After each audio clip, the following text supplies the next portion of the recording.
Palavra do deputado Chico Alencar. Uma breve consideração e duas indagações. A consideração é um pouco histórica.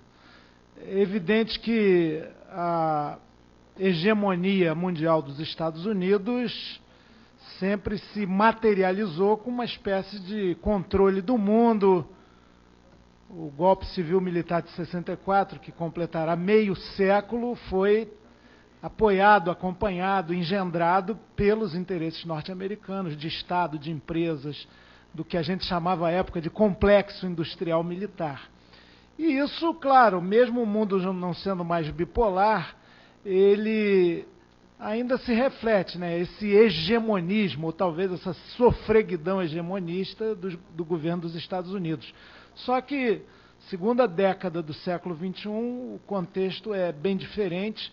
Por isso, inclusive, essa espionagem veio à luz, e não é irrelevante o fato dela nos chegar, não apenas através do Snowden, que acabou prestando um serviço à humanidade, mostrando a debilidade do controle do próprio mecanismo estadunidense, mas pela Rede Globo de televisão e pelo jornal Globo, sinal dos tempos, né?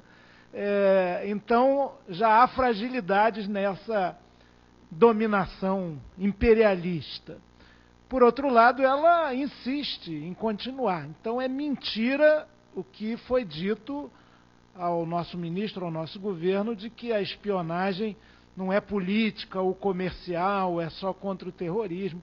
E a minha indagação, exatamente dentro desse novo contexto, em que a soberania nacional, num mundo cada vez mais intercomunicado, nenhum país pode ser autárquico, nem ter essa pretensão, mas possibilita. A proposta de acordo que o ministro Zé Eduardo mencionou aqui, que me pareceu muito interessante, ela simplesmente foi para o arquivo, na medida em que os Estados Unidos disseram que não fariam esse acordo nem com o Brasil, nem com qualquer país do mundo, não abririam mão dos seus mecanismos de supostamente autodefesa, por isso tem que ser o big stick no mundo inteiro. Mas e aí? Que alternativas a gente tem para, nos fóruns internacionais, insistir nessa nova relação? Que o fim da polarização, da Guerra Fria, impõe agora. Quer dizer, como trabalhar esse acordo? Que papel, inclusive, o Legislativo Nacional poderia ter para reforçar esse tipo de proposta que me parece bem interessante que o ministro descreveu aqui. Que teve ou não, né? E aí? O Brasil, então, se aquietou com isso? Em segundo lugar, a gente sabe também, e aí é mais para o general José Elito, que a tradição, inclusive, das nossas Forças Armadas foi muito se espelhar nos Estados Unidos. A nossa antiga Sorbonne tinha o modelo de exército norte-americano como algo muito importante. E o senhor mencionou aí a colaboração que existe entre os órgãos de segurança internacional, inclusive até cursos e tal. Parece que os Estados Unidos é modelo ainda. Com esse novo contexto e a perda do poder estadunidense sobre o mundo, já não há alterações em relação a isso? O que é que estamos avançando? Quais são os dados novos em termos de composição da nossa soberania, da nossa segurança, num contexto de democratização do país em relação aos Estados Unidos? Eles têm ainda influência, poder, hegemonia, pelo menos cultural e de formação do nosso pessoal?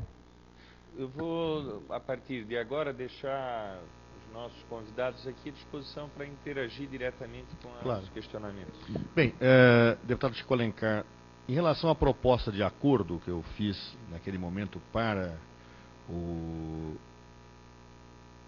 senhor Eric Holder, o chefe do Departamento de Justiça, e para o vice-presidente dos Estados Unidos, Joe Biden, a resposta naquele momento foi peremptória. O Joe Biden disse: não faremos. Posteriormente a isso, disse que gostaria de manter diálogo para buscarmos alternativas. E eu disse: então, digam qual alternativas. E nós estamos aí num certo compasso de espera. Posteriormente a isso, a presidenta Dilma Rousseff teve o contato pessoal com o presidente Obama. E ela disse que gostaria de saber tudo o que eles tinham a nosso respeito. e que ele esclarecesse tudo em relação aos fatos. Ele falou que ia cuidar do caso pessoalmente e nos daria uma resposta, que ele estava mexendo em coisas e que nos daria uma resposta. Porque, e eu até esqueci de responder para o deputado Mendonça Filho, quer dizer, quando ele perguntou o que o Brasil tem, né? Veja, eu não sei, eles têm que dizer. O que os Estados Unidos têm do Brasil? Eu não sei, eles têm que dizer, né? Quer dizer, o Snowden, ele vazou algumas coisas. O que mais eles têm? Que informações eles têm?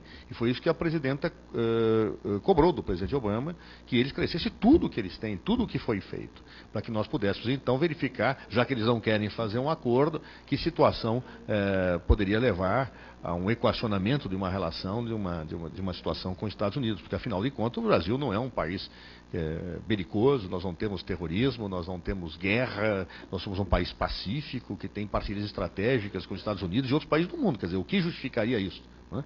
Então, efetivamente, ele dar a resposta. Nós estamos ao aguardo dessa situação. Né? Ou seja, nós fizemos uma proposta, foi rejeitada, e estamos verificando qual a resposta que foi prometida pelo presidente Obama à presidenta Dilma Rousseff em relação ao que ele tem e como ele pretende equacionar essa situação. Ministro, um detalhe aí, bem da hora.